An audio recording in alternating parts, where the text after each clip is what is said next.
Okay, youth group. So, this is for those of you who are wanting to go just a little bit deeper in your study of the Bible and in your understanding of the Bible. So, we know that the Bible is written in a foreign language with styles and forms that are different from the culture that we're growing up in, right? Or that the culture we were raised in, or the culture we're currently part of, right? So, our culture is primarily a Western culture, and our culture is modern. Some would even call it postmodern, but that is a different form than what the Bible is written in. So the Bible is written in the ancient Near East, or today we might say the Middle East, right? So ancient versus modern, uh, Eastern philosophy versus Western philosophy, those things matter. They affect our understanding of the context of the Bible. So, yes, we understand the Bible is literal. We understand that we want to prioritize a literal understanding. That doesn't mean we divorce that from the context or the genre. So, genre is going to be very, very important. So, I brought a couple props with me, right? So just as I would not approach Shakespeare the same way that I approach Anne of Green Gables, we understand these are two different literary genres, right? We understand Shakespeare was writing in the 1600s. We understand Ellen Montgomery was writing in the 1800s. Her life, while very different from our own, and Anne is obviously fiction, and Shakespeare is a compilation of multiple plays. But anyway, Ellen Montgomery's life was closer to our own. Still very different, right? Because late 1800s, early 1900s, those are very different time period than our time period now, which is even further different from the Middle Ages, right? Okay, so the Bible has different literary genres. We have history. Some theologians estimate that history narrative makes up about 40% of the Old Testament. Some estimate that closer to 60%. So somewhere in there. And then we also have poetry. We have wisdom books. We have prophecy. These are all different types of genres that affect how we approach scripture. You're not going to pick up Greg McKeown's Essentialism and read it the exact same way that you pick up Jane Austen, right? This is a handbook about how to essentialize your life. This is very prescriptive, right? Jane Austen, this was descriptive. This is what was going on in her time period, which was around the same time as the American Revolution, here in our own country, but she was writing primarily in Britain, village life, kind of the social and cultural norms. When we approach Jane Austen, it's important for us to know, like if we're reading Northanger Abbey, for instance, there were certain people that could expect to be on the same level with, and there are certain ones that you wouldn't. You wouldn't approach everyone. There were different layers of friendship and what was deemed acceptable at those layers of friendship. Okay, she is not prescribing to you how to essentialize your life and how to get more things done. This is Jane Austen. This is not essentialism. We understand that when we go into a bookstore, if we love horror and things of that kind, like of the more graphic nature, we're not going to go and try to buy a treasury of proverbs. Well, we might, because you know what, people are diverse and you might like diverse taste, but we're not going to sit down and read a book of wise sayings the same way that we would sit down and read the newest thriller from Stephen King, right? These are different genres. Well, that affects how we read and interpret the Bible. All right, so I've got some examples for you today. So, Deuteronomy, it is structured in a treaty form. Does that mean it is the exact same as our modern contracts? If I go to my lawyer, will he draw me up a contract that is similar to Deuteronomy? No. Because again, we're talking about different time periods, we're talking about different cultural expectations. Deuteronomy is structured in a way that is a contract between someone who is higher up in the social realm versus someone who is lower down in the social realm. And spoiler alert, God is the benefactor and the Israelites are the ones that are receiving everything. Okay, so I'm a photographer by trade. I'm not going to go write a contract that has that benefactor language for my clients, right?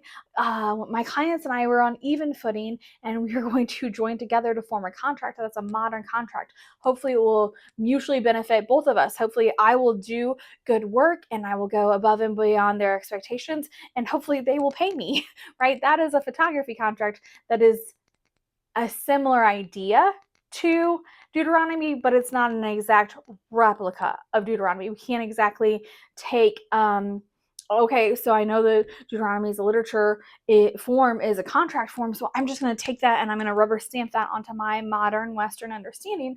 It doesn't work, okay?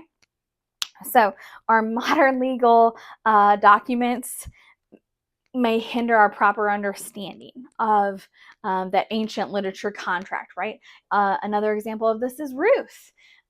We might be like, okay, what's the deal with removing their shoe? And the thing is Ruth was even written at a later date, and so they had to explain, even in the book of Ruth, hey guys, by the way, this used to signal the contract. So even in the book of Ruth, they're still explaining the older customs and the older cultural context that their readers, their modern readers, might have missed, their contemporaries would have missed.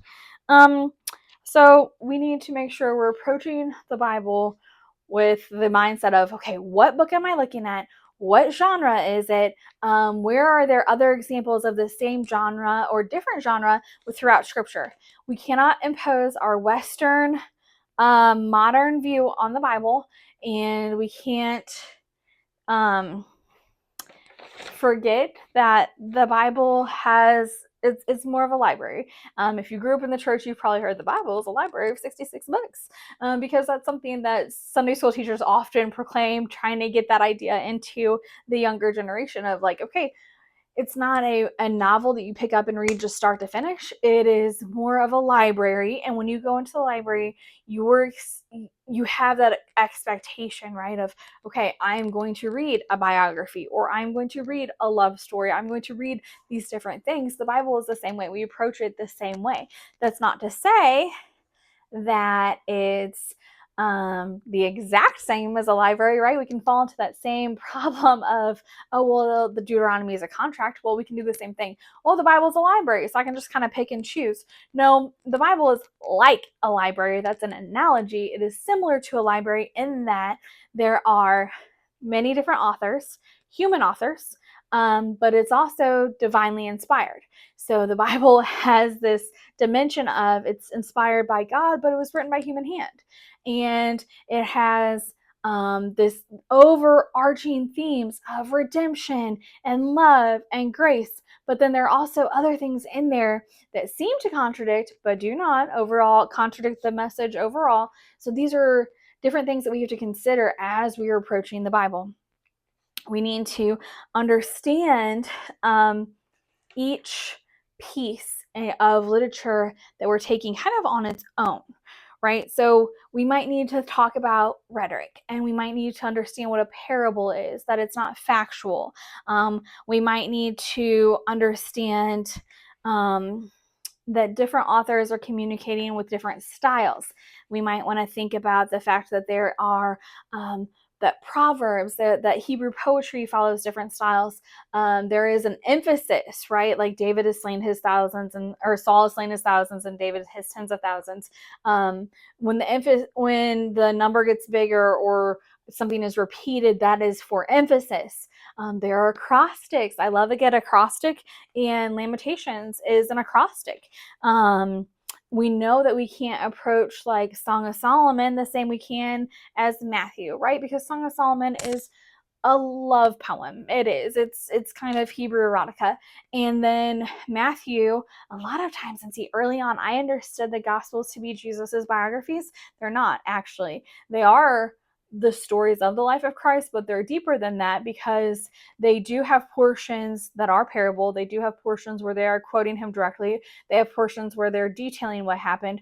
So they're more like a mashup of Jesus's best of catalog, his biography, and memoir, right? Because they also certain parts, like in John especially, we also have what Jesus was thinking or what he was doing. John gives us a good kind of behind the scenes of what was going on, because as we all know, John was the disciple that Jesus loved. So he kind of gives us some of that insider information. And that's just one example. So the main takeaway, youth group, that I want you to remember is we approach the Bible with the understanding of context. We are going to, if we see a verse that is tricky to us, we're not just going to isolate that verse. We're going to go, to the verses above it. We're going to go to the verses below it. We're going to look at the book as a whole. We're going to consider what the genre is. We're going to consider it in the scope of all of what does scripture say in general. These are all things that we have to consider when we are approaching the Bible to really study it and to take more in. I'm so proud of you for joining me on this adventure of studying the Bible, and I will see you Wednesday. Have a great week.